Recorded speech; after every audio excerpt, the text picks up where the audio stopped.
Wah, seperti itulah awalnya, sekitar 13,8 miliar tahun lalu dan itu diketahui lebih dari 100 tahun lalu. Semua yang kita lihat di ruang angkasa sekarang, planet, asteroid, komet, bintang, awalnya tidak ada di sana. Pada 1920-an, para astronom memiliki gagasan bahwa dulu alam semesta hanya satu titik. Titik yang sangat panas, sampai triliunan derajat, tersusun rapat dan padat yang membentang dan meluas dengan sangat cepat. Sebuah materi yang mulai berterbangan ke segala arah dengan kecepatan cahaya pada satu momen tertentu. Big Bang itu benar-benar kacau, penuh partikel super kecil yang tercampur energi dan cahaya. Ya, kacau sekali. Tapi tetap saja, dalam menit pertama setelah Big Bang, cikal bakal dari semua yang akan muncul nantinya hampir selesai. Suhunya panas hanya pada saat ledakan dahsyat ini. Begitu perluasan dimulai, alam semesta mulai mendingin. Mirip dengan saat gas mendingin ketika kamu menyemprotnya dari kaleng aerosol. Selama proses itu, energi membeku seperti air yang membeku menjadi es. Di sini, energi murni membeku dan memadat menjadi materi. 1 menit setelah ledakan, proses pendinginan masih terjadi dengan sangat cepat dan terjadi di mana-mana sekaligus. Karena alam semesta tidak punya ujung. Semesta bukan sekedar titik padat lagi, dasar untuk perluasan lebih lanjut dan segala hal yang akan datang terbentuk. Ingat partikel kecil dari tahap ledakan pertama alam semesta tadi? Partikel-partikel itu kini mulai bersatu dan membentuk atom helium dan hidrogen.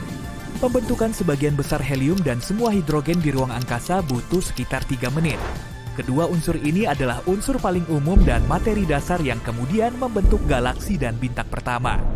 Tapi hanya karena cikal bakalnya selesai, bukan berarti penciptaan alam semesta berhenti setelah beberapa menit pertama itu.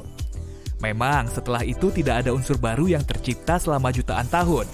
Itu sebabnya versi awal alam semesta adalah helium, hidrogen, dan energi. Tapi pada akhirnya, atom perlahan mulai bersatu, yang menciptakan galaksi dan bintang setelah sekian lama. Awan helium dan hidrogen menyatu dan berubah menjadi bintang yang memiliki gaya gravitasi. Matahari juga terdiri dari 3/4 hidrogen, sementara sisanya helium. Seperempatnya ya? Yap, bener. Pada tahap berikutnya, beberapa unsur lain yang lebih berat mulai muncul juga seperti karbon, besi, oksigen, dan sebagainya. Bukan hanya proses kimia seperti unsur, bintang, atau planet baru yang bermunculan.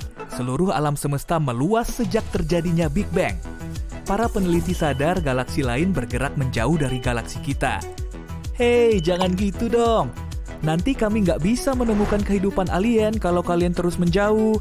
Dan bukan hanya itu, galaksi paling jauh sebenarnya bergerak lebih cepat daripada galaksi yang dekat dengan galaksi kita, Bima Sakti. Alam semesta itu luar biasa, penuh rahasia, misterius, menyeramkan, dan super hening. Bayangkan dirimu melayang memakai baju astronot di atas bumi. Kamu hanya bisa mendengar suara napasmu. Tidak ada suara dari luar sana. Karena tidak ada atmosfer, suara tidak bisa merambat atau terdengar. Omong-omong soal baju astronot, baju itu harganya sekitar 174 miliar rupiah loh. Kayaknya kita masih harus nunggu kalau mau chill di ruang angkasa. Merkurius adalah planet paling dekat dengan matahari. Jadi kamu mungkin mengira itu planet terpanas juga. Namun sebenarnya Venus yang memegang gelar planet terpanas di tata surya. Dengan permukaan mencapai suhu 450 derajat Celcius. Ya, oke lah. Merkurius tidak punya atmosfer yang bisa mengatur suhu. Jadi, planet ini nggak bisa meraih gelar planet paling panas di tata surya. Venus juga punya hari yang cukup panjang. 1 hari di Venus sama dengan 243 hari bumi. Buat orang yang punya banyak kerjaan dan nggak suka buru-buru, itu cocok banget. Namun, Venus mengorbit matahari dalam 225 hari bumi. Berarti 1 tahun di sana berlangsung 18 hari lebih sedikit daripada di Venus. Jadi kamu bisa ulang tahun 2 kali dalam sehari dong. 2 kali ulang tahun dalam sehari mungkin seru. Tapi kekurangannya, di Venus terjadi hujan asam sulfat dan salju logam. Gak seru lagi kan? Kalau bumi sih keren. Berumur 4,5 miliar tahun dan satu-satunya planet yang menopang kehidupan, bumi juga punya lebih banyak pohon daripada jumlah bintang di Bima Sakti. totalnya 3 triliun pohon, sementara bintang hanya 100 sampai 400 miliar. Kita mungkin telah menghitung pohon, tapi tetap saja sedikit sekali yang kita tahu tentang laut kita. Hanya 5% lautan yang telah dijelajahi. Jadi kita tahu lebih sedikit tentang laut daripada tentang Mars atau bulan yang permukaannya sudah dipetakan penuh. Aneh rasanya luar angkasa hanya berjarak 100 km dari kita jika dihitung dari atas permukaan laut bumi. Kayaknya deket banget ya, kadang buat sarapan aku juga harus jalan sejauh itu, tapi hanya 5% alam semesta yang terlihat dari bumi. 68%-nya adalah energi gelap, sementara 27%-nya materi gelap yang tidak bisa kita lihat dengan teleskop. Begitu dekat, tapi jauh. Kita akan selalu melihat sisi bulan yang sama dimanapun posisi kita di bumi. Bulan berputar pada porosnya dengan kecepatan yang sama saat dia mengelilingi bumi. Ini disebut penguncian pasang surut. Matahari terbenam di Mars warnanya biru loh. Itu terjadi karena debu halus di planet merah ini memiliki ukuran yang sempurna untuk memungkinkan cahaya biru masuk ke atmosfer Mars. Jadi cahaya biru itu tersebar lalu mendekat ke arah laju matahari tidak seperti cahaya warna lain. Alam semesta penuh dengan keajaiban dan salah satunya adalah planet yang terdiri dari berlian. Wow! Ukurannya 2 kali lebih besar dari bumi dan para ilmuwan percaya planet itu sebagian besar tertutup berlian dan grafit. Untuk pergi ke sana, kamu mungkin butuh baju astronot yang mahal banget itu, juga pesawat luar angkasanya. Tapi kalau aja nih, kamu berhasil pergi ke sana dan kembali, kamu mungkin bisa balik modal. Para ilmuwan juga punya beberapa prediksi tentang akhir dari segalanya. Astaga, kalian siap? Pada tahap awalnya, seluruh alam semesta padat dan rapat. Jadi semesta itu sangat-sangat tebal. Tapi setelah kira-kira 400.000 tahun, alam semesta terus meluas yang membuatnya lebih transparan. Cahaya yang terpancar kuat itu kita kenal sebagai radiasi latar belakang gelombang mikrokosmis atau CMB. Wujudnya seperti saat kamu menyalakan TV di saluran kosong. Saat kamu melihat titik-titik statis hitam putih yang bergerak di layar. Seperti itulah CMB dan cahaya dari semua energi yang dilepaskan pada saat Big Bang. CMB masih ada. Para astronom bisa melihatnya lewat teleskop gelombang mikro. Meluas dan tak pernah berhenti, alam semesta masih melebar setiap detik pada kecepatan luar biasa, sehingga menyebabkan benda di ruang angkasa selalu saling menjauh. Cepat sekali menjauhnya. Kita tahu karena matahari dari galaksi lain tampak lebih merah dari seharusnya. Ini disebut pergeseran merah, dan ini terjadi saat sumber cahaya bergerak menjauh dari orang yang mengamatinya. Lalu ada gravitasi. Gravitasi menarik semua benda di alam semesta ke satu sama lain. Ini menjadi alasan planet-planet terus mengelilingi matahari atau kenapa tata surya kita mengelilingi pusat Bima Sakti. Itu sebabnya kita menginjak tanah, sementara di ruang angkasa kita melayang karena tidak ada gravitasi di sana. Dengan mengingat ini, para ilmuwan punya gagasan bahwa kelak alam semesta akan bergerak ke arah berlawanan dan mulai menyusut kembali, yang akan kita kenal sebagai Big Crunch atau remukan besar. Terjadi atau tidak, semua bergantung pada tipe alam semesta kita. Jika terbuka, alam semesta akan terus meluas dan tidak akan ada yang menghentikannya. Tapi seiring waktu, saat semesta meregang, kepadatannya akan menjadi sangat rendah. Sampai galaksi tak akan bisa membentuk bintang baru dan bintang yang sudah ada akan punah. Saat ruang angkasa kehilangan semua cahaya dan panasnya, kehidupan akan musnah. Alam semesta akan terus dingin dan akan terus meluas menjadi kegelapan tak berujung. Lalu, entah ada Big Crunch atau tidak, boom, semuanya hilang. Hey, untungnya masih ada miliaran tahun lagi ya. Mungkin kamu masih, tapi aku udah nggak ada. Hehe. Soalnya aku mau pensiun. Duar! Saking dahsyatnya ledakan ini, sampai-sampai para ilmuwan terpukau setengah mati ketika mereka menemukannya pada Februari 2020. Ukuran dan kekuatannya sangat luar biasa, bahkan jika dibandingkan dengan standar kosmik sekalipun. Kita bersiap pergi ke sebuah kelompok galaksi dalam konstelasi jerapah. Kalau roket kita mampu terbang dengan kecepatan cahaya, yaitu secepat cahaya lampu bohlam mencapai matamu saat kamu menyalakannya, hanya sekejap. Kita butuh 2,6 miliar tahun untuk mencapai lokasi ledakan ini di luar angkasa. Pasti banyak sekali peristiwa yang terjadi di bumi dalam waktu selama itu. 2,6 miliar tahun yang lalu, dinosaurus pun belum ada. Makhluk hidup primordial baru saja meninggalkan lautan dan menuju daratan. Nah, kita akan bepergian lebih cepat dari kecepatan cahaya dan sampailah kita ke tujuan. Bekas ledakannya sangat besar, seperti ada 600 juta matahari meledak secara bersamaan. Jangan lupa, matahari kita itu besar sekali, bisa menampung 1 juta bumi ke dalamnya loh.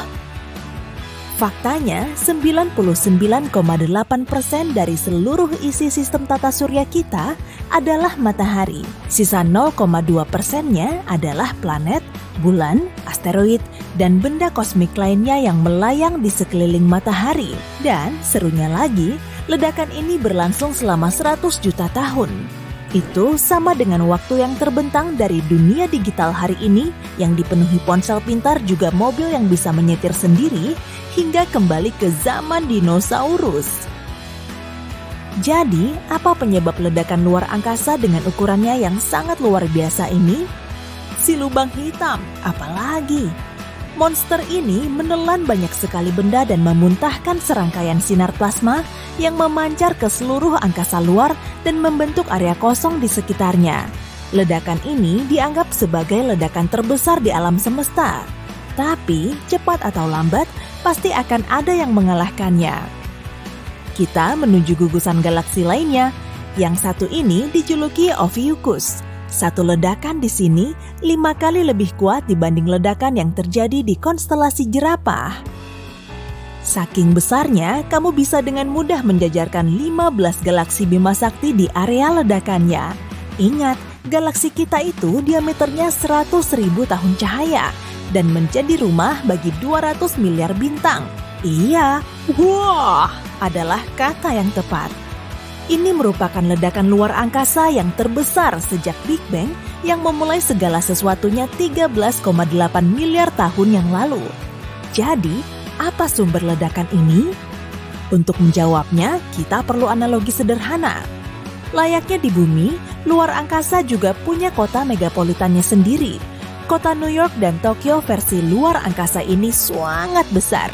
Dan ungkapan itu juga masih kurang tepat. Namanya juga usaha, ya kan? Secara resmi, kota-kota dalam analogi ini dinamakan super cluster galaksi. Di pusat salah satu galaksi yang paling besar, kamu akan menemukan lubang hitam supermasif. Saat ini, para ilmuwan masih belum banyak mengetahui tentang benda ini. Tapi, teori yang beredar mengatakan kalau lubang hitam ini pada dasarnya adalah sekumpulan benda atau materi yang termampatkan ke dalam titik yang super duper kecil hingga sulit diukur. Iya, memang ribet sih. Sederhananya, seperti mengecilkan bumi kita hingga seukuran 1 butir beras, tapi beratnya masih tetap sama, tidak berubah. Semua benda yang ada di lubang hitam itu benar-benar menyusut bersamaan. Jadi, lebih banyak materi berarti gravitasinya makin kuat. Artinya, tarikan lubang tersebut sangat kuat sehingga tak ada yang bisa lolos. Bahkan cahaya pun tidak dapat melewatinya. Karena itulah namanya lubang hitam. Lucunya, kita malah tidak bisa melihatnya dengan mata telanjang. Lubang hitam tidak bercahaya atau memantulkan cahaya. Langsung dilahap seperti saat kamu makan spaghetti. Ngebayangin spaghetti jadi lapar. Oke, kembali ke benda langit super besar yang meledak tadi. Sebuah lubang hitam supermasif meledak di galaksi super cluster Ophiuchus ini. Alih-alih menelan semua benda yang ada di sekitarnya seperti layaknya lubang hitam biasa, monster ini malah memuntahkan semuanya. Aliran plasma raksasa menembus ruang angkasa hampir setara dengan kecepatan cahaya dan menembus gelembung berdiameter 1,5 juta tahun cahaya. Setiap 1/1000 detik, rasanya seperti ada 20 miliar megaton TNT meledak. Dan monster ini melakukannya selama 240 juta tahun. Tapi sekarang, biarkan aku menarik perhatianmu pada benda terberat di Bima Sakti. Yang paling tangguh di galaksi kita, lubang hitam supermasif yang disebut Sagittarius A*. Massa benda ini adalah 4 juta kali massa matahari. Kamu pasti akan menyukai fakta ini. Jaraknya hanya 25.000 tahun cahaya dari planet kita. Dalam skala luar angkasa, benda ini ibaratnya seperti tetangga kita, cuma beda 2 rumah saja. Jangan khawatir, tidak perlu berkemas dan pindah dari bumi. Walau tetangga kita ini telah lama berhenti menembakkan cahaya panas keluar angkasa, pada 2019 ia berhasil membuat para astronom jantungan. Di dekat Sagittarius A-star ini, para astronom melihat kilatan 75 kali lebih tinggi dari biasanya. Teori mereka adalah, nomor 1, lubang hitam ini menelan bagian dari bintang yang berada di dekatnya mencari kenyamanan. Atau nomor 2, ada awan gas menabraknya. Setelah lonjakan aktivitas selama 14 jam ini, Sagittarius A-star akhirnya tenang. Fiuh. Tapi di masa lalu, raksasa ini emosian dan tahu cara membuat luar angkasa terang benderang. 3,5 juta tahun yang lalu, pendahulu kita, dalam hal ini belum ada manusia, sudah berjalan melintasi Afrika. Dengan polosnya, mereka tidak menyadari bencana alam sedang terjadi jauh di langit di atas mereka. Peristiwa itu tampak seperti mercusuar yang tiba-tiba menyala dan menembakkan 2 sinar berbentuk kerucut. Semuanya dipicu oleh awan hidrogen 100.000 kali lebih besar dari matahari. Awan itu terlalu dekat dan Sagittarius A-star pun bereaksi. Semburan plasma itu memancar di ruang angkasa selama 200.000 tahun cahaya. Peristiwa ini terus berlangsung selama 300.000 tahun. Dalam skala kosmik, ini sih seperti jentikan jari, tapi para astronom masih menemukan jejak ledakan itu bahkan sampai hari ini. Bintang neutron juga tahu cara membuat kembang api yang menakutkan. Peristiwa ini muncul setelah bintang raksasa kehabisan bahan bakar dan tumbang dengan sendirinya. Bayangkan seluruh matahari menyusut menjadi seukuran kota kecil. Ya, hal ini membuat bintang neutron sangat padat dan berat. 1 sendok teh materi bintang ini memiliki berat sekitar 10 juta ton. Bintang ini juga berputar sangat cepat, ratusan putaran penuh per detik, dan beberapa di antaranya menembakkan kilatan energi dari kutubnya sehingga terlihat seperti mercusuar kosmik. Salah satu bintang neutron yang paling menarik ada di konstelasi Sagittarius. Seperti lubang hitam, bintang ini punya gravitasi yang kuat dan menarik banyak materi. Semuanya terkumpul dalam satu piringan besar yang berputar. Sumber tenaganya dari hidrogen yang berasal dari bintang terdekat. Bintang ini menelan tetangganya, menyedot begitu banyak materi hingga mulai memanas. Hasilnya, bola api raksasa meluncur dari permukaannya. Para astronom menyaksikan fenomena ini pada tanggal 20 Agustus 2019. Mereka melihat kilatan cahaya selama 20 detik yang menerangi ruang angkasa. Ini merupakan ledakan paling terang yang pernah dilihat NASA. Bintang ini menghabiskan lebih banyak energi daripada yang dihasilkan matahari selama lebih dari seminggu. Tapi tentu saja tidak ada yang mengalahkan ledakan terbesar dari yang terbesar, ledakan yang membawa kehidupan ke seluruh alam semesta kita menurut teori paling populer. Tapi pertama-tama sedikit latar belakang. Ilmuwan percaya bahwa hanya 5% dari semesta adalah bintang, planet, asteroid, komet, awan debu, kamu, aku, hewan peliharaanmu, semua makhluk hidup, pada dasarnya semua hal yang dapat kamu lihat dengan mata kepalamu. Jadi, bagaimana dengan 95% sisanya? Isinya hal misterius dan tanpa kepastian, energi gelap dan materi gelap. Sederhananya, keduanya seperti yin dan yang di luar angkasa. Materi gelap membuat benda saling menarik satu sama lain dengan gravitasi. Seperti perekat alam semesta kita yang menyatukan semuanya, energi gelap, sebaliknya, membuat benda-benda bertolak dan menjauh. Jadi, begitulah teorinya. Cukup aneh, bukan? Energi gelap membuat semua benda saling menjauh satu sama lain. Ilmuwan bahkan dapat melihatnya sendiri. Semakin jauh jarak galaksi, semakin cepat galaksi ini menjauh dari bumi. Tapi, kedua kekuatan itu tidak selalu ada. Faktanya, sekitar 13,8 miliar tahun yang lalu, tidak ada apa-apa. Semuanya dipadatkan dalam titik kecil mungil yang sangat-sangat kecil. Terdengar tidak asing di telinga ya? Ya, titik misterius yang menyusut selamanya ini juga berada di tengah lubang hitam dan disebut singularity. Disitulah semua teori sains dan matematika mewah kita rusak. Ini adalah hal yang paling membingungkan di luar sana.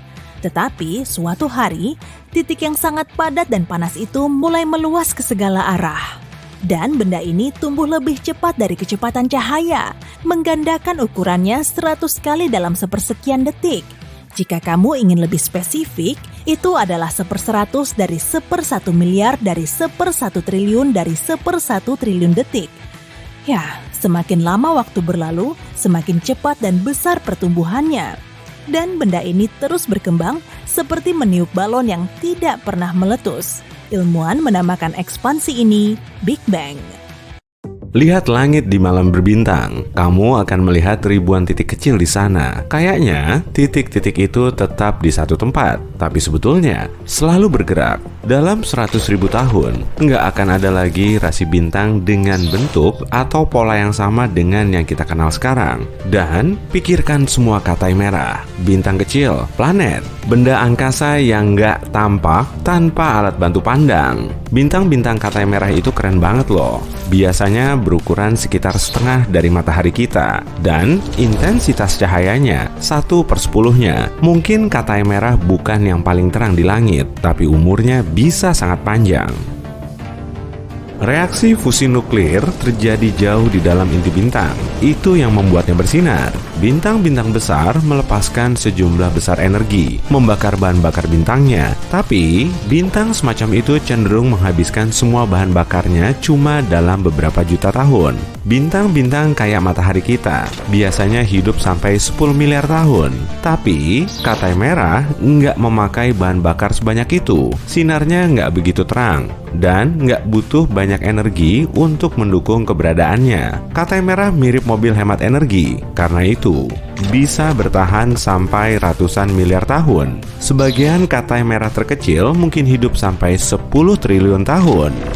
Sebagian besar hidrogen dalam bintang mirip matahari, tetap tak terpakai. Gas ini lebih banyak terdapat di atmosfer dibanding dalam inti bintang tipe itu. Artinya, hidrogen nggak terlibat dalam reaksi fusi. Lain halnya dengan katai merah. Katai merah mengedarkan plasma di seluruh bintang. Bintang ini menarik hidrogen baru dari lapisan luar ke dalam intinya. Itu yang membuat reaksi fusi tetap berjalan. Suatu hari, jauh di masa depan, bintang-bintang seperti matahari kita akan kehabisan bahan bakar dan mati. Alam semesta akan penuh katai merah kecil. Mereka nggak akan punya cukup energi untuk bersinar dan menerangi ruang di sekitarnya. Keturunan kita, kalau ada, akan mewarisi alam semesta gelap dan redup. Ketika menua, matahari akan membesar sehingga akan menghancurkan planet-planet di dekatnya. Pertama, Merkurius, lalu Venus, lalu kita. Di sisi lain, mungkin bumi akan bertahan, tapi kemungkinannya kecil dan nggak lama. Matahari akan membakarnya sampai garing ketika planet kita mendekat. Planet-planet luar tata surya juga akan selamat, tapi mereka akan bergerak makin jauh memasuki ruang angkasa. Matahari akan kehilangan sebagian masanya saat ukurannya membesar. Tarikan gravitasinya menentukan orbit planet-planet. Ketika bintang kita menjadi kurang masif, gravitasinya juga akan melemah, dan planet-planet luar nggak akan punya ikatan kuat dengan matahari. Tata surya kita nggak terisolasi. Ada banyak bintang lain dalam galaksi kita. Dalam 30 miliar tahun, bintang-bintang yang beredar di dekatnya akan mengacau planet luar, lalu dengan cepat melontarkan semua planet terbesar keluar dari tata surya. Planet terakhir akan tinggal agak lebih lama, mungkin 100 miliar tahun. Tapi planet ini pun lambat laun akan ditendang dari tata surya. Ada teori yang mengatakan bahwa kita memperoleh sebagian besar air di planet ini dari meteorit dan komet bermuatan es, juga bola es dan debu beku. Ketika mereka menabrak bumi muda, mungkin mereka membawa air yang diperlukan untuk pembentukan kehidupan. Tapi, objek yang mungkin telah membentuk kehidupan di bumi juga bisa menjadi akhir dari planet kita. Bukan seandainya, tapi lebih pada kapan. Dan ilmuwan berpikir sangat mungkin asteroid atau komet yang cukup besar akan menyapu kehidupan di bumi dan menghantam planet kita. Tapi, ini akan terjadi di masa depan yang jauh. Dan syukurlah, kita punya teknologi untuk memprediksikan hal-hal seperti itu dan bereaksi tepat pada waktunya. Tapi, ada tabrakan kosmik lain yang nggak bisa kita hindari, apapun yang kita lakukan. Andromeda, galaksi tetangga kita, sedang bergerak 110 km per jam ke arah tata surya. Jarak antara Bima Sakti dengan Andromeda sejauh 2,5 juta tahun cahaya. Jadi, tetangga kita belum akan segera melalui jarak itu. Tabrakan baru akan terjadi dalam waktu sekitar 4 miliar tahun. Tabrakan antara dua galaksi seperti itu bisa menyebabkan kekacauan besar bagi keturunan kita kalau masih ada yang tinggal di bumi. Kedua galaksi akan bergeser saling melewati, lalu keduanya akan berpisah sampai gaya gravitasi mulai menarik keduanya. Ketika menyatu, kedua galaksi akan kehilangan strukturnya yang mirip cakram, lalu membentuk satu galaksi elips besar. Galaksi ini bahkan sudah punya nama panggilan, Milkomeda. Bima Sakti yang kita kenal sekarang nggak akan ada lagi. Ruang angkasa selalu bergerak berubah secara konstan. Ilmuwan memiliki beberapa skenario tentang apa yang mungkin terjadi pada alam semesta di masa depan. Nomor 1, robekan besar. Teori ini menyatakan alam semesta akan meluas tak terbatas. Di satu titik, gaya perluasan itu akan lebih kuat dari gaya gravitasi yang menyatukan semuanya. Jika ini terjadi, semua galaksi, bintang, lubang hitam, dan benda antariksa lain termasuk bumi akan terkoyak. Alam semesta akan menjadi sekumpulan partikel lepas sampai sekitar 5 miliar tahun lalu. Alam semesta meluas perlahan karena tarikan gravitasinya yang kuat. Lalu pertumbuhannya makin cepat. Sebagian ahli bilang hal ini terjadi karena dampak energi gelap. Energi gelap adalah energi misterius yang menyusun hampir 70% alam semesta kita. Kekuatan ini mendorong alam semesta untuk meluas lebih cepat, bukan melambatkannya. Jadi, dalam skenario robekan besar, energi gelap akan unggul atas gravitasi, hingga pada titik bisa mengoyak atom-atom secara individu. Skenario nomor 2, remukan besar. Ada kemungkinan alam semesta akan mencapai titik di mana ia akan berhenti meluas. Gravitasi akan menjadi kekuatan dominan. Bahkan, mungkin gravitasi akan membalikan perluasan alam semesta. Lalu, jagat raya akan mulai menyusut, hingga semua planet, bintang, bahkan seluruh galaksi bertabrakan. Akhirnya, seluruh alam semesta akan runtuh. Begitu semuanya memadat jadi satu titik yang kecilnya tak terbatas, disebut remukan besar. Mungkin alam semesta akan mulai meluas lagi. Teori nomor 3, pembekuan besar. Dalam skenario ini, entropi akan berkembang sampai nilai maksimalnya. Pada dasarnya, entropi adalah gagasan bahwa semua yang di alam semesta mengalami ketidakteraturan pada suatu titik.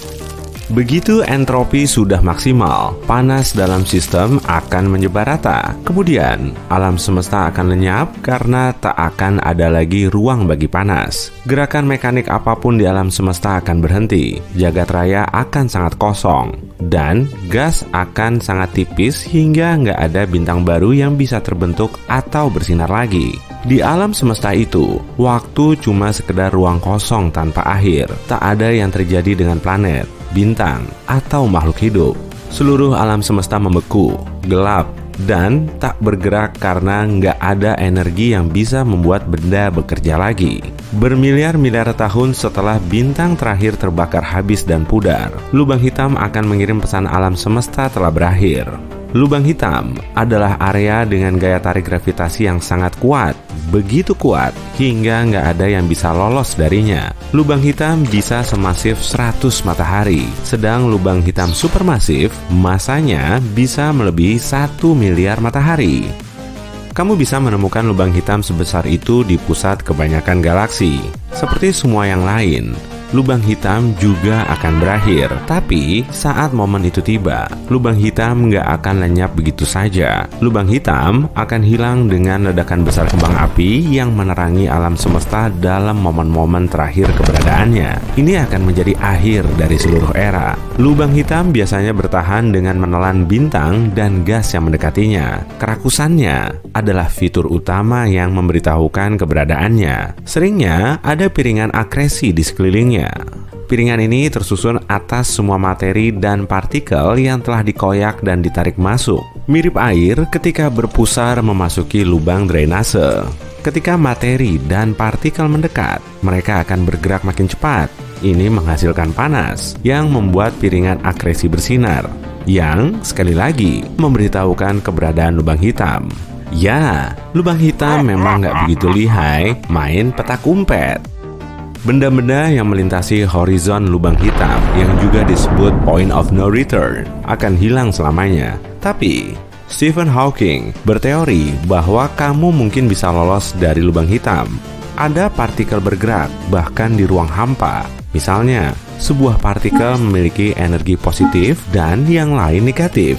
Keduanya mendekati lubang hitam. Salah satunya mungkin akan jatuh ke dalam, sedang yang satunya akan lolos. Itu artinya, lubang hitam telah memancarkan partikel itu, dan partikel ini telah mengambil sebagian massanya, yang bisa menyebabkan lubang hitam mulai menyusut. Ketika mulai menguap, lubang hitam kehilangan massanya dan pelan-pelan mengecil. Makin banyak partikel mulai meninggalkannya, hingga semua energi yang tersisa lenyap sama sekali. Dalam bersepuluh detik terakhir, akan ada kilatan energi dan cahaya raksasa di area antariksa yang sangat sempit. Lalu, semuanya tiada.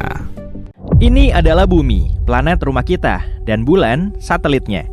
Jika di zoom out, dan inilah tata surya kita. Kalau lebih jauh lagi, ini galaksi Bima Sakti. Dan kita cuma titik kecil di antara jumlah bintang yang tidak ada habisnya ini. Nah, kalau makin jauh, ada gugusan galaksi, bintik-bintik dan pusaran di ruang tanpa ujung. Selanjutnya, ada Laniakea, super gugus. Galaksi kita cuma setitik kecil di sini. Lanjut, ada super gugus Hydra Centaurus. Klaster besar yang terdiri dari ribuan galaksi terlihat sangat kecil dari sini. Selanjutnya, super gugus Pavo Indus. Ini adalah area yang lebarnya 200 juta tahun cahaya. Kita bisa men-zoom out lagi sampai melihat seluruh alam semesta yang dapat diamati. Tiap bintik kecil ini berisi ribuan galaksi dan berkuadriliun-kuadriliun bintang. Para ilmuwan memperkirakan alam semesta kita mungkin terlihat mirip gelembung. Dan gelembung itu mungkin bertabrakan dengan alam semesta lain. Yap, alam semesta lain juga bisa ada. Bahkan alam semesta jumlahnya tidak terbatas. Semuanya bisa muncul setelah Big Bang. Benturan antara dua alam semesta juga tidak mustahil. Setidaknya, tabrakan ini mungkin pernah terjadi dan buktinya ada di sini, di arah rasi bintang Eridanus. Tempat ini disebut Super Void Eridanus, lebarnya sekitar 1 miliar tahun cahaya. Sebagai perbandingan, lebar seluruh galaksi kita cuma sekitar 100.000 tahun cahaya. Tempat ini tidak berisi apa-apa, dan itu mungkin jejak dari tabrakan lama antara alam semesta kita dan alam semesta lain. Para ilmuwan memperkirakan kedua alam semesta ini bergesekan. Saat jarak di antara keduanya super dekat, gaya gravitasi kedua gelembung ini mulai saling menarik. Sama seperti dua tetes air yang mencoba menyatu saat berdekatan. Tapi kecepatan alam semesta terlalu tinggi bagi keduanya untuk terus berinteraksi. Jadi, alam semesta lain itu merobek sepotong gelembung kita. Mungkin ada sekitar 10.000 galaksi di dalam kehampaan atau void itu, dan semuanya hancur atau diambil alih oleh alam semesta lain tadi. Mari kita pergi ke tepi alam semesta kita untuk melihat bagaimana tabrakan ini mungkin terjadi. Kita 10 miliar tahun cahaya dari rumah kita. Di sini, di galaksi lain, kita melihat nebula indah yang punya berbagai warna dan bentuk.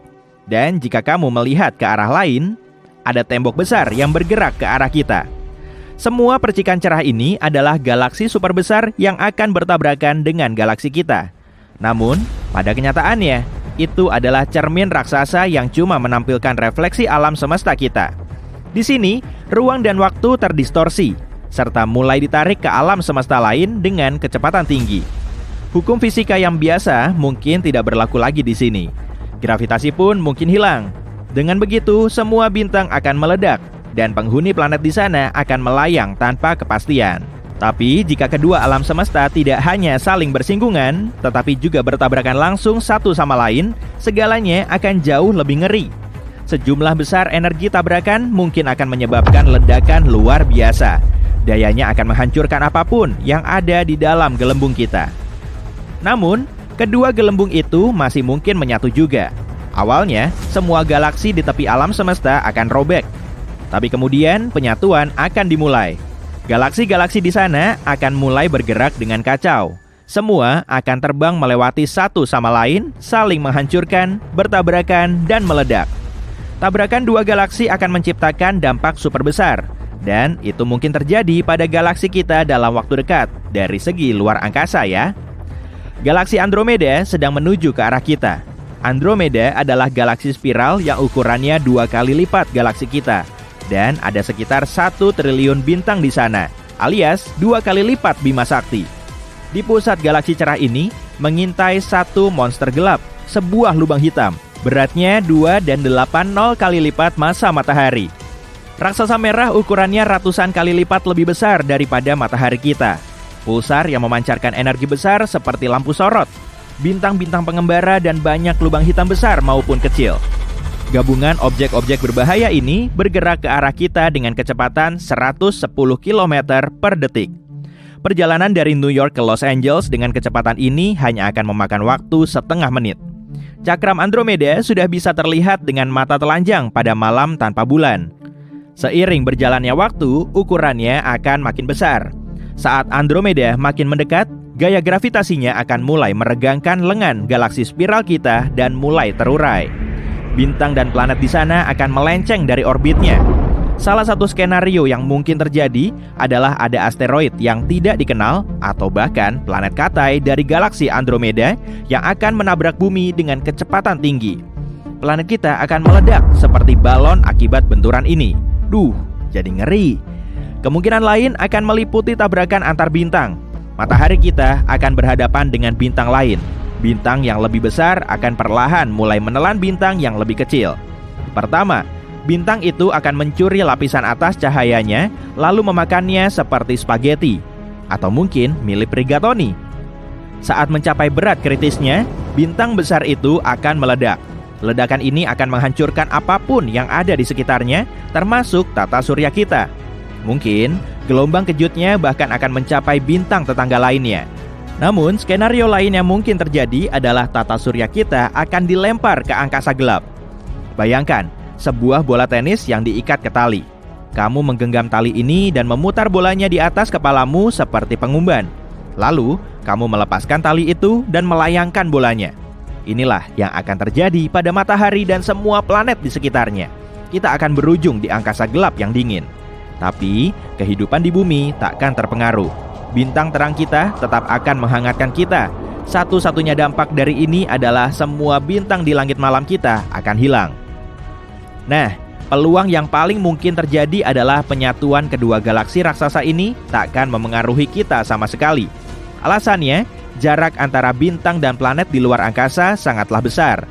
Jadi, semua mungkin hanya akan bercampur dan membentuk satu awan raksasa. Prosesnya akan mirip menyaring pasir halus menggunakan saringan besar. Objek-objek di dalamnya takkan berinteraksi, tapi hal yang paling menarik akan terjadi pada lubang hitam di pusat galaksi kita. Saat ini ada sekelompok debu bintang dan bintang yang padat di sekitarnya. Saat Andromeda dan Bima Sakti saling mendekat, keduanya akan mulai berdansa satu sama lain. Kira-kira gaya dansanya twist atau foxtrot ya? Dan saat dua lubang hitam saling mendekat, keduanya akan mulai menelan semua materi yang ada di sekitarnya. Miliaran ton debu bintang warna-warni, asteroid, dan partikel bintang akan terbang menuju pusat kedua lubang hitam. Kelihatannya, proses ini terjadi dengan sangat lambat, tapi ini cuma ilusi. Objek super berat seperti lubang hitam membengkokkan kisi ruang dan waktu. Jadi, waktu bergerak jauh lebih lambat di dekat lubang hitam. Dan semua benda yang tampaknya tak bergerak di horizon peristiwa selama berminggu-minggu atau bahkan berbulan-bulan sebenarnya sudah lama hilang. Saat akhirnya menyatu, kedua lubang hitam ini akan menjadi satu lubang hitam super raksasa. Namun, masanya agak lebih kecil dibanding massa total kedua monster hitam ini.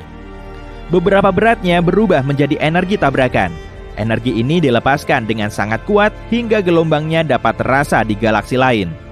Sekarang, lubang hitam besar mengumpulkan semua inti yang padat dan panas ini dari kedua galaksi di sekitarnya. Pada akhirnya, lubang hitam itu terasa penuh dan melontarkan berkas-berkas energi yang kuat keluar angkasa. Ini disebut inti galaksi aktif, yang merupakan salah satu fenomena paling cerah di alam semesta dan sumber radiasi elektromagnetik paling kuat yang pernah diketahui. Panjang berkas energi ini mungkin lebih dari 5.000 tahun cahaya. Sebagai perbandingan, Jarak dari bumi ke Proxima Centauri cuma 4,2 tahun cahaya. Dan kekuatan ledakan yang menyertai berkas energi ini setara 100 ledakan supernova. Wow, gak kebayang. Gelombang ledakan dari peristiwa ini bahkan dapat mencapai tepi galaksi baru. Dan pancarannya akan terlihat dari jarak jutaan tahun cahaya. Saat ini, ada awan tebal debu warna-warni di pusat galaksi yang telah menyatu. Berat awan ini sangat besar hingga mulai menyusut dan berubah bentuk menjadi bulat. Secara bertahap, awan ini menjadi begitu berat hingga mengompres reaksi inti dan nuklirnya di dalam. Suhu pun mulai naik dan tak lama, duar! Supernova terjadi.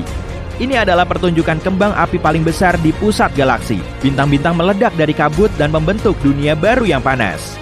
Saat ini terjadi, lengan kedua galaksi yang sebelumnya saling menarik perlahan kembali ke bentuk sebelumnya. Pusat galaksi super berat kita punya kekuatan gravitasi besar yang memengaruhi bintang dan nebula yang jaraknya ratusan ribu tahun cahaya. Lengan galaksi ini saling berputar lagi dan kita akan melihat galaksi baru yang sudah jadi, Bima Meda atau Sakti Meda. Atau bagaimana kalau Bima Andro Sakti Meda? Ya begitulah, pilih saja sendiri.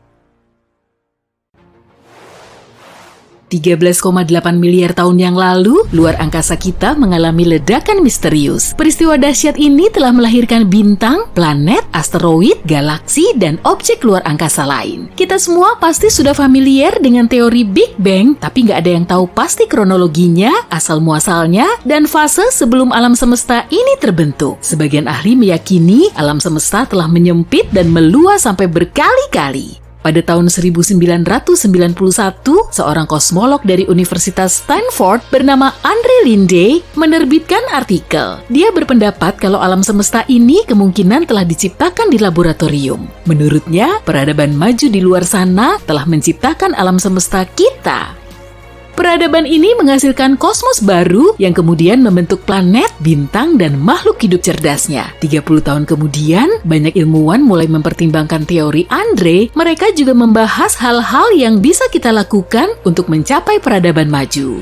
Menurut teori ini, peradaban maju telah menambahkan teknologi yang bisa menciptakan alam semesta baru dari ketiadaan. Proses ini terjadi melalui quantum tunneling atau penerowongan kuantum, yaitu saat atom bisa muncul di seberang penghalang. Tapi menurut hukum fisika kita, hal seperti ini nggak mungkin terjadi. Jadi begini contoh kecilnya, kamu nggak akan bisa ngelewatin tembok tinggi di hadapanmu tanpa bantuan tangga atau nyari jalan lain kan? Masa iya tiba-tiba kamu bisa menembusnya kayak hantu? Di dunia kita, hal ini nggak mungkin terjadi. Tapi peradaban yang lebih maju mungkin bisa melakukannya karena mereka tahu cara membuat semesta baru. Dalam skala kosmik saat ini, mungkin kita termasuk peradaban kelas C, jadi kita nggak tahu cara memunculkan kembali suatu hal. Misalnya, saat bumi sudah kehilangan matahari sebagai bintang induknya. Kalau berhasil menjadi peradaban kelas B, mungkin kita akan belajar menyesuaikan kondisi supaya bisa hidup mandiri dari matahari. Artinya, kita akan bisa hidup tanpa kehadirannya. Kemudian, setelah naik level ke kelas A, kita akan tahu cara nyiptain kondisi kosmik dan ngebentuk kosmos kita sendiri di laboratorium. Kita mempersepsikan dunia ini dalam bentuk 3 dimensi. Ada timur dan barat, utara dan selatan, serta atas dan bawah. Ada juga dimensi waktu yang bikin kita bisa ngebedain antara masa lalu dan masa depan. Dimensi kelima akan merepresentasikan satu dimensi ruang lain. Teori keberadaannya pertama kali diusulkan pada tahun 1920 yang terinspirasi dari teori gravitasi Albert Einstein. Menurut teori ini, ruang dan waktu dibelokkan oleh materi dan energi. Kita nggak bisa ngelihat 4 dimensi ini, tapi bisa tahu pergerakan dan efeknya pada gravitasi. Kemudian, ada aspek lain seperti gaya elektromagnetik dan kekuatannya lebih dari 1000 kali lipatnya gravitasi. Kekuatan ini bisa ngejelasin proses yang terjadi dalam dimensi ruang, dan dimensi kelima terdistorsi secara kasat mata karena kita nggak bisa mengamatinya. Konsep ini terdapat dalam teori dawai yang menganggap alam semesta ini seperti dawai super kecil dari massa dan energi, jadi bukan sebagai partikel. Massa dan energi ini bergetar dalam ruang dan waktu 10 dimensi karena 6 dimensinya tergulung ke ukuran yang lebih kecil dari atom tunggal. Dengan begini kita bisa menganggap alam semesta seperti pulau 3D yang melayang-layang dalam ruang dan waktu 10 dimensi. Selain itu, dimensi kelima mungkin bisa jadi penjelasan yang sangat pas agar kita lebih memahami soal materi gelap. Materi tak kasat mata ini punya massa, tapi kita nggak bisa melihatnya. Materi biasa juga nggak bisa berinteraksi dengannya. 85% dari total materi di alam semesta kita ini terdiri dari materi gelap. Karena nggak cuma diam, alam semesta terus bergerak dengan menyempit atau meluas. Dulu, galaksi kita diperkirakan cuma ada 100 miliar, tapi ternyata ada lebih dari 1 triliun. Semua galaksi ini terus menjauh, makanya para ilmuwan menyatakan kalau alam semesta ini terus mengembang. Ada ruang hampa di sela-sela galaksi yang jaraknya bisa mencapai jutaan tahun cahaya. Kelihatannya sih kosong, tapi di situ kemungkinan ada lebih banyak materi daripada di dalam galaksi. Biasanya bintang nggak bisa terbentuk di sela-sela area ini karena materinya kurang padat, tapi banyak juga yang tergolong sebagai bintang antar galaksi. Misalnya saja, gugusan galaksi Virgo yang 10%-nya berupa bintang antar galaksi. Kita memang nggak tahu persis proses terbentuknya gugusan ini hingga semua galaksi tersebut ada di posisinya, tapi ada 2 kemungkinan. Pertama, bintang saling bertabrakan, menyatu atau terbang melewati galaksi lain hingga menjauhkannya dari galaksi induk. Kemungkinan kedua, lubang hitam supermasif telah mempercepat gerak bintang sampai sangat ngebut karena jarak keduanya terlalu mepet dan akhirnya bintang ini terlontar dari galaksi induk. Dengan magnet raksasa, kita bisa menarik objek lain dari lubang hitam. Tapi syaratnya, medan magnet di dekat lubang hitam supermasif ini sekuat medan gravitasi lubang hitam. Skenarionya akan berlainan kalau materi ini telah melewati horizon peristiwa lubang hitam. Gaya gravitasi di sini sangat kuat, sampai-sampai cahaya pun gak akan bisa lolos dari jeratnya. Untuk menjauh dari situ, materi ini perlu bergerak minimal sengebut kecepatan cahaya. Jadi energinya harus sangat banyak, tapi kita bisa memanfaatkan magnet kalau suatu objek hampir masuk ke lubang hitam. Dalam bayanganmu, lubang hitam mungkin seperti hamparan ruang hampa di luar angkasa, tapi Bima Sakti kemungkinan besar dipenuhi ribuan lubang hitam kecil yang melayang-layang di sekitarnya. Saat mati, bintang akan menghancurkan dirinya dalam ledakan supernova. Dalam peristiwa ini juga terjadi bencana energi. Selama ledakan, inti bintang akan sangat padat hingga materi di dalamnya nggak bisa keluar sama sekali. Sementara itu, bagian utama dari bintang meledak keluar dan sebagiannya runtuh ke dalam lalu menghasilkan lubang hitam. Makin besar bintangnya, makin besar juga lubang yang dihasilkan. Lubang hitam ini kemudian menelan semua objek yang mendekat, termasuk bintang lain. Saat tersedot ke lubang hitam, bintang akan runtuh karena pengaruh gravitasi kuat. Sebagiannya jatuh ke dalam lubang hitam, dan sebagian lainnya terlontar keluar dengan kecepatan tinggi.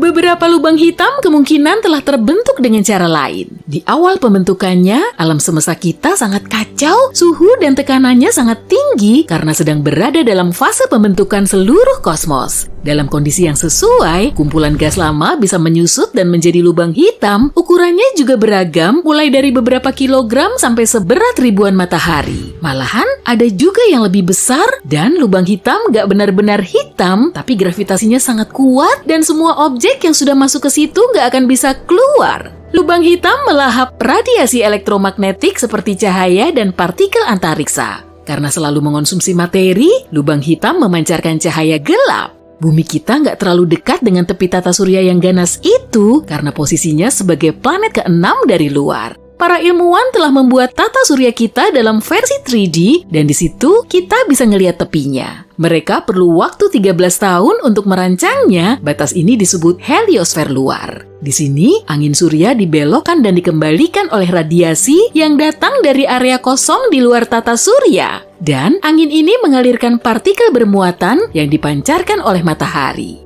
Di heliosfer dalam, terdapat matahari dan sejumlah planet berbentuk bulat, sedangkan lapisan luarnya nggak simetris. Ketidaksimetrisan ini disebabkan oleh matahari yang bergerak melintasi galaksi, kemudian bergesekan dengan radiasi di hadapannya. Penelitian terkini menyebutkan alam semesta punya kemiripan dengan otak manusia, hanya saja ukurannya jauh lebih besar. Jaringan saraf di dalam otak terdiri dari sekitar 86 miliar neuron, sedangkan alam semesta yang sudah tersingkap punya sekitar 100 miliar galaksi. Struktur galaksi dan sel saraf juga serupa. Keduanya merupakan jaringan rumit yang menghubungkan serat panjang mirip benang. Di masing-masing sistem, seratnya cuma sekitar 30% dari massa total, sedangkan 70%-nya lagi berupa air di dalam otak atau energi gelap di alam semesta. Koneksi antar galaksi dan antar sel saraf ternyata juga sangat mirip. Proses di dalamnya mengikuti prinsip fisika yang sama. Meski begitu, sebagian peneliti mengklaim kemiripan antara otak dan alam semesta cuma terlihat dari luarnya saja. Otak kita menangkap berbagai detail kecil dan mengaitkannya, hingga akhirnya terbentuklah kesimpulan, sebetulnya otak dan alam semesta ini tidak punya kesamaan layaknya otak adalah miniatur alam semesta. Selama miliaran tahun ke depan, alam semesta bisa saja terus mengembang sampai bintang tidak bisa terlihat lagi. Untuk mengubahnya menjadi lubang hitam, bumi perlu dimampatkan sampai seukuran kelereng. Sedangkan matahari perlu dipadatkan sampai diameternya 6 km. Galaksi ledakan bintang adalah galaksi yang sedang melahirkan sejumlah bintang dalam kecepatan tinggi. Fenomena ini biasanya terjadi setelah dua galaksi saling menyatu. Bumi cuma punya satu satelit alami, sedangkan Jupiter punya sedikitnya 79 satelit. Alam semesta tidak cuma menyuguhkan planet Katai, tapi juga galaksi Katai. Galaksi Katai kita punya 1000 hingga miliaran bintang. Nah, kalau galaksi Bima Sakti kita memiliki 250 sampai 400 miliar bintang. Sejauh 250 juta tahun cahaya dari bumi, terdapat lubang hitam supermasif yang mengeluarkan bunyi paling rendah di seluruh alam semesta. Kekuatannya 1 kuadriliun atau 10 pangkat 15 kali lebih rendah dari suara yang bisa kita tangkap. Planet Keltnane b berjarak 670 tahun cahaya dari bumi. Planet ini mirip dengan Jupiter yang sangat panas, ukurannya jumbo, suhunya ekstrim, dan masanya kurang lebih sama dengan Jupiter. Suhu Keltnane b di siang hari sangat tinggi, hingga bisa mengoyak molekul di dalamnya. Molekul cair yang melayang di angkasa akan membentuk bola. Hal yang sama juga terjadi di orbit rendah bumi. Galaksi Bima Sakti membentang sejauh 105.000 tahun cahaya. Semua planet di tata surya kita muat dimasukkan ke celah antara bumi dan bulan. Malahan sisa celahnya juga masih ada. Lubang hitam bisa melakukan spagetifikasi saat objek melewati horizon peristiwa. Kemudian tarikan gravitasi lubang hitam akan meregangkan dan menekannya dari arah yang berlawanan. Para astronom mengidentifikasi galaksi pusaran sebagai benda langit pertama yang berbentuk spiral. Lengan panjangnya terdiri dari gas, bintang, dan taburan debu halus. Di bumi, kita cuma bisa mengamati 5% dari seluruh alam semesta. Bintang yang terlalu dekat dengan lubang hitam bisa koyak dengan gaya gravitasinya. Planet raksasa WASP-12b berjarak 1.400 tahun cahaya dari bumi, dan sebagian besarnya terdiri dari gas.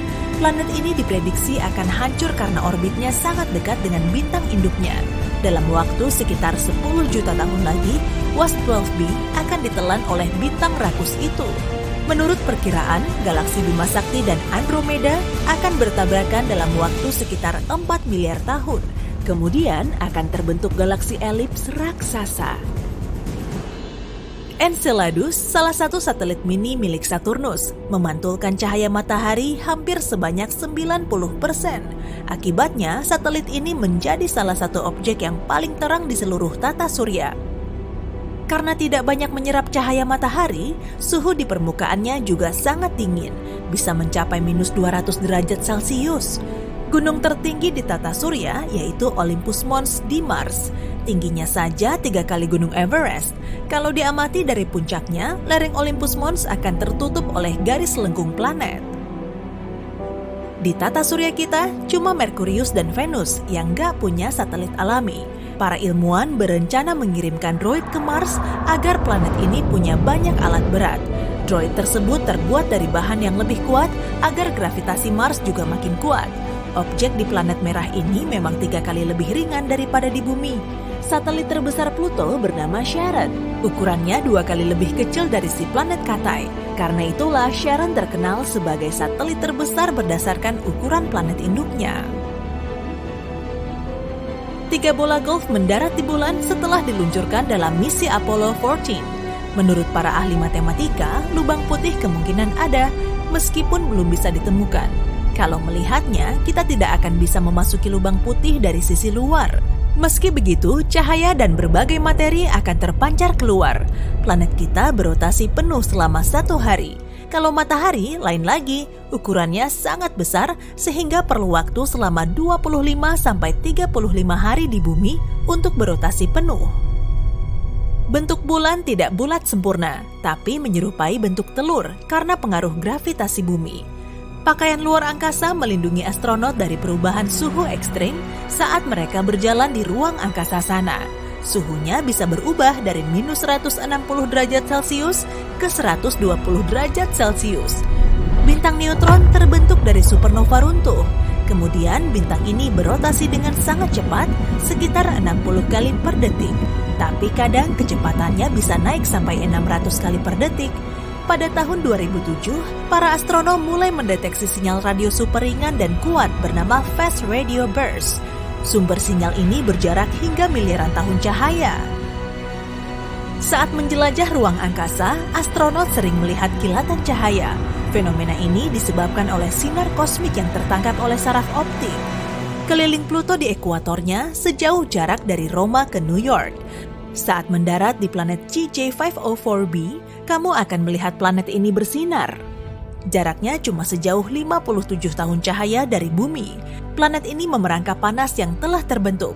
Warnanya magenta gelap, mirip bunga ceri.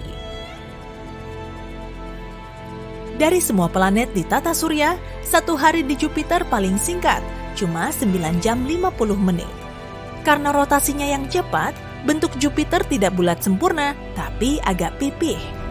Venus punya gunung berapi terbanyak di seantero tata surya. Jumlahnya sekitar 1.600-an, tapi kebanyakan sudah tidak aktif. Permukaan Merkurius berlekuk. Saat inti besinya dingin, kerak planetnya menyusut. Akibatnya, permukaan Merkurius jadi nggak rata. Pasta nuklir di dalam bintang neutron dipercaya sebagai bahan paling kuat di alam semesta. Pasta neutron ini bisa 10 miliar kali lebih kuat dari baja. Sebagian ilmuwan meyakini lubang hitam gak punya horizon peristiwa atau area yang tidak bisa dilalui kembali. Lubang hitam cuma bisa menjebak objek untuk sementara waktu. Kemudian materi dan energinya akan keluar dalam wujud lain. Di setiap misinya, Apollo perlu 15 pakaian luar angkasa. Masing-masing dari 3 anggota kru utama perlu 3 pakaian. 1 setel untuk pelatihan dan satunya lagi untuk penerbangan. Ada juga baju cadangan yang dipakai untuk mengantisipasi kalau-kalau pakaian penerbangan mereka bermasalah. Nah, masing-masing dari ketiga anggota cadangan punya 2 pakaian luar angkasa, 1 untuk pelatihan dan satunya lagi untuk penerbangan. Menurut perkiraan para ilmuwan, sebagian inti Merkurius masih cair, sehingga planet ini punya medan magnet, meskipun kekuatannya cuma 1%-nya bumi. Di antara planet lain di seluruh tata surya, Mars punya badai debu yang paling kuat. Badai ini bisa bergejolak selama berbulan-bulan tanpa henti. Planet Kepler 16b berjarak 245 tahun cahaya dari bumi. Di sana mataharinya ada 2. Bobotnya sama dengan Saturnus, tapi lebih padat. Astronot perlu waktu sekitar 45 menit untuk memakai pakaian luar angkasa. Setelah itu, mereka menghabiskan waktu 1 jam untuk beradaptasi dengan kondisi baru. Bola api yang melesat itu adalah meteor benderang yang memasuki atmosfer bumi, tapi kemudian meninggalkannya lagi. Triton, salah satu satelit Neptunus, mengorbit planet induknya dengan arah berlawanan. Cuma satelit besar ini yang punya perilaku unik seperti ini. Triton juga terus mendekati Neptunus. Para ahli memperkirakan suatu saat nanti satelit ini akan tertarik oleh gravitasi Neptunus. Kemudian akan menjadi cincin yang melingkari raksasa gasnya. Jarak Haumea ke bumi lebih jauh daripada ke Neptunus. Planet kerdil yang terlihat unik ini mengorbit sabuk Kuiper atau cincin es berbentuk donat yang mengelilingi matahari. Haumea punya 2 bulan, berbentuk lonjong dan berotasi penuh selama 4 jam di bumi.